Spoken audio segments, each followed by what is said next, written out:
So it's the Tuesday before Oliver Hill is due out on exhibition, and I think I best dig it out and check everything works.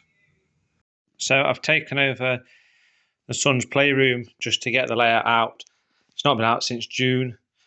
We had a few issues, so hopefully I can get them sorted. This is how it's transported. So each section is 3 foot by 18 inch with a 1 foot back seam. So when they are together, you see that they make a nice box to protect the scenics. So and then that's easy transported. I can carry this by myself, so it is 1 person transportable. On the new layout, the legs are attached. So they are a case of fold out and then put the braces in, and then they're ready to go. Whereas because the legs are longer than the 3 foot board, they are separate, as shown here. I have to carry this out, carry that out, and then I've just got to sort my bolt tray out because these are the bolts that we use. So they're just 6mm bolts with washers and then wing nuts for tightening. They are used for everything. So these bolts will then be used to bolt legs together, and also will be used to bolt the layout together, to put the legs on, to put the lighting unit on. Anything that needs to be bolted are these 6mm bolts. So what I'm going to do now is I'm going to undo all these and get the layout legs on and get the first part up.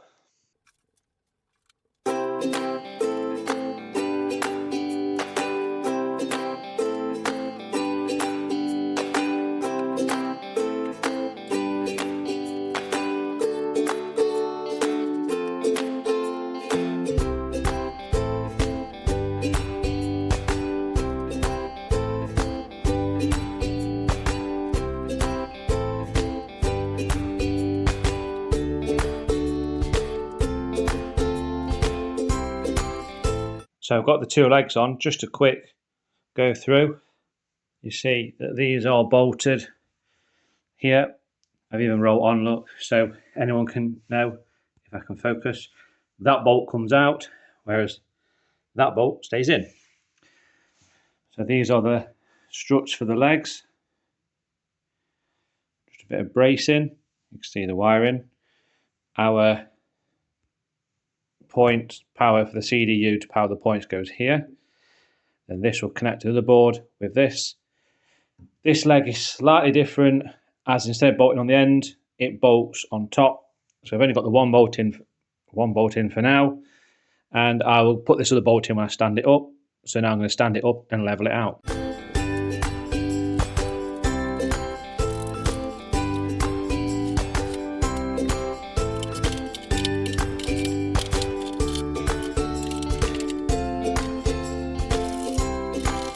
So the layout's up, the spirit bubble is in the middle, so that'll be enough for just testing. So you can see there's a bit of, it's not been out for a while. Several spiders have made their homes. So I just need to clean all this off. I'll get the hoover out. But I think the next best thing to do is to get the other half attached.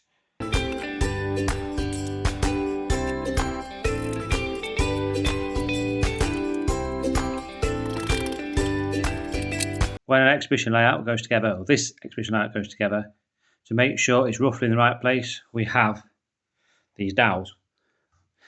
They go into these big holes, and then we have bolts that go into the small holes. Then these are pegged up at the moment, but we'll release them from the peg. These are for the points, and this is for the DCC.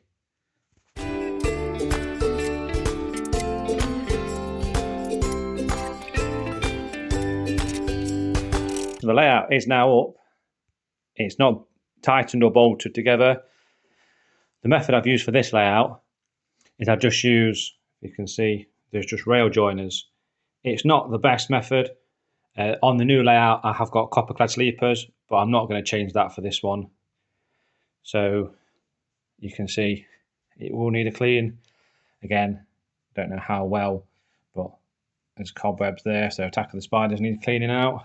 So other than that, the track needs a clean, needs a hoover, but we'll get this together now.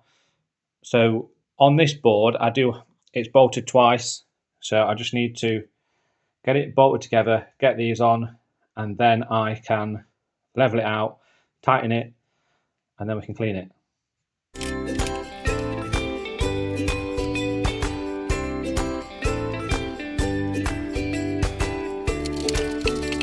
So normally at this stage, you see there's the gap in the ballast. I'd sprinkle some loose ballast just to clear this up, because it does get scraped and scratched from having to put the pliers in to join these connectors. But because it's going out and it's not stopping here, I'm not going to bother. So over time, clean up, and then we're going to get the track.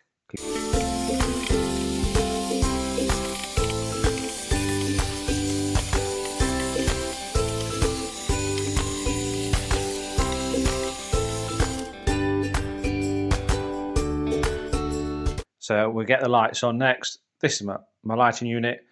Ever so simple. It's just two fluorescent tubes connected together.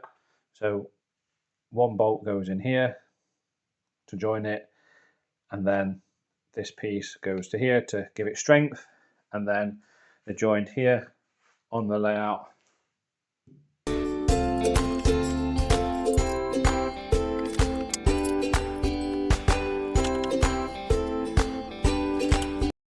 And there she is, ready to roll really.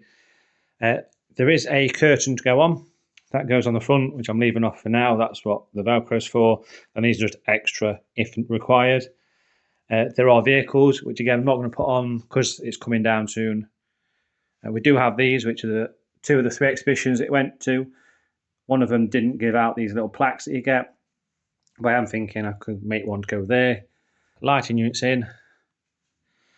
This literally just goes down. You don't see it because it'll go in the curtain, so it's not really a problem. So next, I'm going to have to get the Furiard because I've made some alterations. So last year, the layout starters operate from the front, which is okay until you start getting everyone's way, because the local exhibitions don't really have barriers. So then for Bakewell, it was again operate from the front. Didn't quite like it. And also sometimes people think because you're touching it from the front, for some reason they seem to think that they can touch it, even though there's signs on it and it's someone else's model railway, and they start touching the delicate bits on it.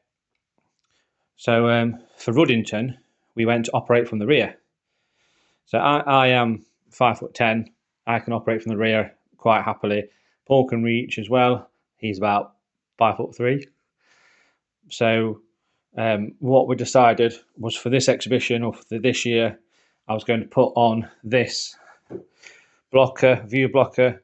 It just means that if one person is exhibiting because the other one's on the lunch or looking at exhibits, that they can shake the camera, that they can be operating and they don't have to worry about what's on here because it's not within fingers reach. Because again, we did have a few fingers, not intentionally, it's just children, but they do start to poke the layout, poke the trains for whatever reason, and it just keeps it safe because we haven't got much of a space for something to fall off and then fall off roughly 40 odd inches. So this is a protecting board. It just protects the end, just like those boards do on the big layout. Again, this one is how the new layout will be. The legs are attached, they're hinged. You move this holds them in place.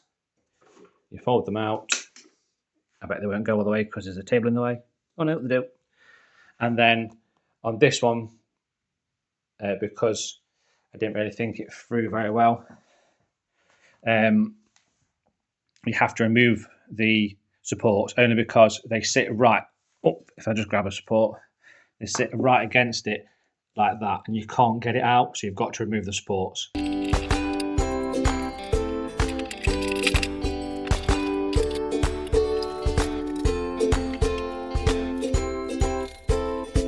Provides a good barrier. I'm going to redo the Oliver Hill information, put along here a few other things. That's the dog's toy I just stood on, and then you come around here, and this is the Furiard. So you notice it's only 1 foot wide. What happens is this, like here, you probably have like your Track Magic, which is your track cleaner. Your cup of tea goes probably at the end here. And then you have 2 trains sat, or 1 train sat waiting to go out, 1 line for shunting. Unfortunately, you do end up shunting off the layout sometimes. Just one of them things with a small layout, I'm afraid. Hopefully with the new layout, having a 4-foot section before the footer yard, it should alleviate that. We'll soon see. And then this is for the metals building. So this is where your covered metal coil cars will go, as well as the scrap gondola comes in to pick stuff up, and box cars come in as well. So that's just storing for it off scene. It did go all the way down here, but I found having 4 things here plus the gondola, because there's no locos allowed in the shed, that you run out of room down that end of the layout. So and now I just need to connect the NCE, because the NCE system bolts to there, because when I built the layout you couldn't get them, they were a bit of a short supply at the time. So the NCE goes there, throttle goes in there. I don't know if you can just pick out this, that's where my electrical connector goes for my 4-way, and then everything plugs to that. So I'll get that in, get everything plugged up, and then see what works. Also, I'm under the layout. This is the CDU power. It sits at the front, so you don't really catch it, because there'll be the curtain here to hide it. So that provides power for the point motors. Then we've got our bus is now connected. This is for the point. I think it's only 1 point. Yep, that's over there. This still needs to go in because the switches get mounted here. I need to go and grab from the garage. And then we're now connected to the NCE system, which is mounted onto the footer yard and the footer yard. And just to show, this is how we put the power. So then there's a coil of wire, retractable coil of wire that connects to. So just have 1 more for the NCE system, and then we have a spare. It's normally for my phone, but it can be for anything. Soldering iron, anything that's needed like that. So we do end up with a spare.